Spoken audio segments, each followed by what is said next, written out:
Hi, third grade. Today we're talking about future tense verbs, which are actions that have not happened yet, so they're going to happen. And the way that we note that in a sentence is by putting the word will before the action verb. Okay, on this page at the top, it shows an example of the 3 different verb tenses that we've talked about so far. So here we have the present tense where we've added an S to the word rain. Here we have the past tense form of the verb by putting an ED at the end of rain. And here we're using the future tense of rain by putting the word will in front of it.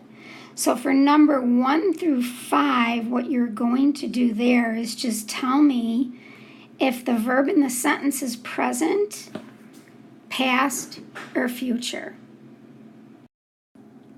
So for example, for number 1, most people want information about the weather. So the verb here is want, and it is present tense. Present tense. As opposed to look at number 3. Number 3 is many people will listen to today's forecast. Will listen is future tense that has not happened yet.